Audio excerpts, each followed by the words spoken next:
एक पुरानी कहानी सुनाता हूँ। एक बार एक राजा था, उसकी 4 बीवियाँ थी। एक दिन राजा की तबीयत बहुत ज़्यादा ख़राब हो गई। राजा ने सोचा मृत्यु के डर से कि मृत्यु के बाद उसका क्या होगा, वो अकेला हो जाएगा और मृत्यु के उस पार के जीवन में वो क्या करेगा। वो अपने चौथे नंबर की बीवी से सबसे अधिक प्यार करता था। अपने चौथे नंबर की बीवी के लिए महंगे महंगे कपड़े लाता था, उसे महंगे महंगे गहने दिलाया करता था। उसने अपने चौथे नंबर की बीवी को बुलाया और उससे कहा कि तुम मेरे साथ चलो मृत्यु के उस पार, तुम और हम दोनों मृत्यु के उस पार का जीवन जिएंगे, हमेशा साथ में रहेंगे।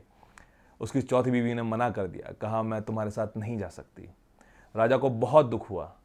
फिर राजा ने अपने तीसरे नंबर की बीवी को बुलाया। वो अपने तीसरे नंबर की बीवी से भी बहुत अधिक प्यार करता था। वो बहुत खूबसूरत थी, उसे बड़ा फक्र, प्राउड महसूस होता था। वो अपनी तीसरे नंबर की बीवी को दूसरे राज्यों को शो ऑफ करता था। उसके तीसरे नंबर की बीवी ने कहा, मुझे माफ़ कर दो, मैं तुम्हारे साथ नहीं जा सकती, और हाँ, तुम्हारी मृत्यु के बाद मैं किसी और से शादी कर लूँगी। राजा को बहुत दुख हुआ। राजा ने फिर अपने दूसरे नंबर की बीवी को बुलाया।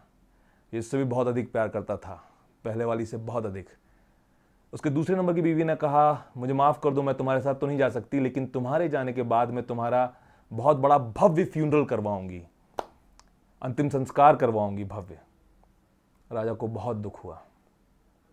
फिर वहां से एक आवाज़ आई, मैं तुम्हारे साथ जाऊंगी। ये थी राजा की पहली बीवी। उसने कहा, मैं तुम्हारे साथ जाऊंगी, तुम जहां जाओगे मैं वहां तुम्हारे साथ जाऊंगी। राजा को बहुत दुख हुआ।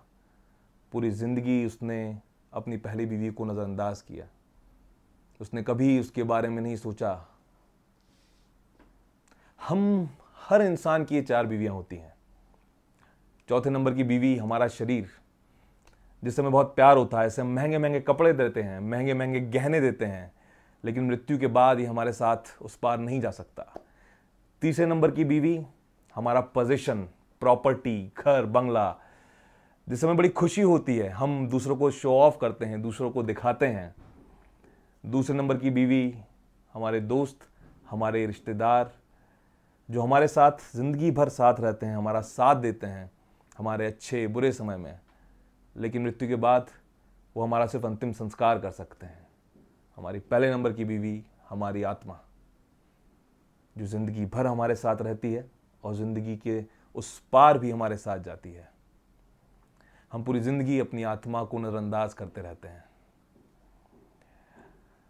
अपनी बॉडी का ख्याल रखिए, अच्छा खाइए, हेल्दी खाइए, एक्सरसाइज करिए, अपने पोजीशन को एंजॉय करिए। आपके पास जो प्रॉपर्टी है, जो गाड़ियां हैं, उसे एंजॉय करिए।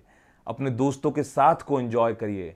वो दोस्त हमेशा आपका साथ देते हैं, लेकिन कभी भी अपनी आत्मा को नज़रअंदाज मत करिए।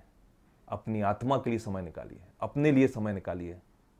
कभी अकेले बैठिए, मेडिटेशन करिए, एक अच्छी बुक पढ़िए, कुछ सोचिए, अपनी आत्मा के लिए कुछ करिए। नमस्ते, मेरा नाम हिमांशु सोनी। Thank you.